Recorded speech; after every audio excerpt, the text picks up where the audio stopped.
Hello everyone, welcome to my channel Paul kitchen. আজকে আমি হাজির হয়েছি আপনাদের জন্য দুর্গাপুজো উপলক্ষে স্পেশাল একটা ইউনিক রেসিপি নিয়ে। তো আপনারা তো বিভিন্ন রকমের সুজি রান্না করে খেয়েছেন, কখনো কি তাল দিয়ে সুজি রান্না করে খেয়েছেন? যদি খেয়ে থাকেন চলুন দিয়ে না করে শুরু করা যাক ইউনিক এই রেসিপিটা। আর আপনাদের রেসিপি ভালো লেগে থাকে অবশ্যই লাইক কমেন্ট শেয়ার সাবস্ক্রাইব করতে হবে, বেল আইকনটা অবশ্যই প্রেস করুন। তালটা দেখতে পাচ্ছেন, এই তালটা দিয়ে আজকে আমাদের রেসিপিটা হবে। তো তালের প্রথমত উপরে খোসাটা ফেলে দেওয়ার পর চারদিক থেকে যে খোসাগুলো আছে এগুলোকে একে একে এমন করে টেনে টেনে আমরা পুরো তালের খোসাটাকে ছাড়িয়ে নিলাম। নেওয়ার পর দেখেন তালটা ভাঙার পর দেখুন ভিতরে প্রধানত একটা তালের ভিতরে তিনটে আটি থাকে। তো এটার মধ্যেও তিনটে আটি ছিল।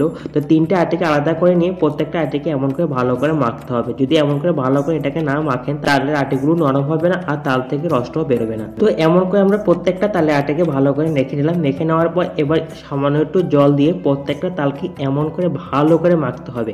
এমন করে যদি ভালো করে না কষলান না তাহলে কি হবে, এর থেকে ঠিক মতো রসটাও বেরোবে না। কি সুন্দর করে পুরো তালটা খুব আটিটা মাখা হয়ে গেছে, কতটা রস বেরিয়ে আসছে। এবার প্রত্যেকটা আটিকে এমন করে একটা গ্রেটার দিয়ে ভালো করে এর থেকে নিংড়ে রসটাকে বের করে নেবেন। দেখুন আটিটার মধ্যে কিন্তু এক ফোঁটো রস নেই, পুরো রস দিয়ে গেছে। আর এখানে তিনটে আটি থেকে মোটামুটি কতটা রস বের করছি দেখুন। এবার ওভেনে একটা কড়াই বসিয়ে দিচ্ছি পরিমাণ মতো সুজি। আমি এখানে এক বাটি সুজি নিয়েছি। তো সুজিটাকে একটু হালকা লালচে করে ভেজে নেবো।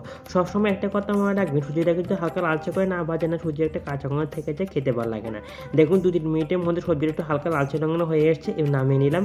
ওভেনে একটি আবার কড়াই বসিয়ে দিলাম পরিমাণ মতো 250 ml এর মতো দুধ। আমি কিন্তু এখানে সুজি অনুসারে দুধটা দিচ্ছি, আপনারা আপনাদের পরিমাণ মতো সুজি অনুসারে দুধটা দেবেন।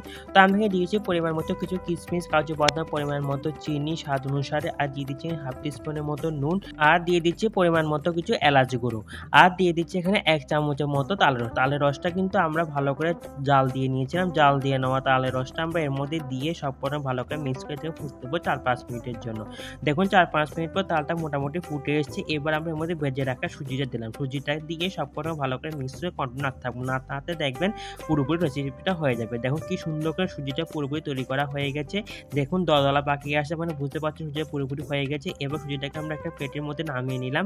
নামিয়ে নিয়ে একটা গোল শেপ দিয়ে এটাকে ঠান্ডা হতে দিলাম 1/2 ঘন্টার জন্য। 1/2 ঘন্টার মধ্যে দেখুন এটা পুরোপুরি সেট হয়ে গেছে। এবার আমরা এটাকে সুন্দর করে লম্বা করে কেটে চৌকো করে শেপ দিয়ে নিচ্ছি। দেখুন কি সুন্দর করে আমরা চৌকো করে শেপ দিলাম। এবার আপনারা একটা পিস তুলে দেখাচ্ছি কেমন হয়েছে। দেখুন কি সুন্দর করে আলগা হয়ে গেছে, কিন্তু একটা একটার সঙ্গে লেগে যাচ্ছে না। দেখুন কি সুন্দর হয়েছে, পিসটা দেখে কত ভালো লাগছে, দেখেই মনে হয় এখনই খেয়ে নিই। দেখুন কি সুন্দর, দেখুন দুই পিঠটা সুন্দরভাবে হয়েছে কিন্তু। তো এই রেসিপিটা যদি আপনারা একবার তৈরি করে খান না বাড়িতে, দেখবেন জীবনে ভুলবেন না, এত টেস্টি এত ভালো লাগবে। আর দুর্গাপুজোর সময় অবশ্যই কিন্তু আপনারা এটা ভোগে দিতে পারেন। দেখবেন দুর্গাপুজোর সময় দুর্গামাও পাগল হয়ে যাবে, এত টেস্টি লাগবে খেতে। তো আপনারা কিন্তু অবশ্যই রেসিপিটা বাড়িতে ট্রাই করবেন। কেমন হচ্ছে অবশ্যই কমেন্ট বক্সে লিখে জানাবেন। তো আজকে আমার ভিডিওটা এখানে শেষ করছি।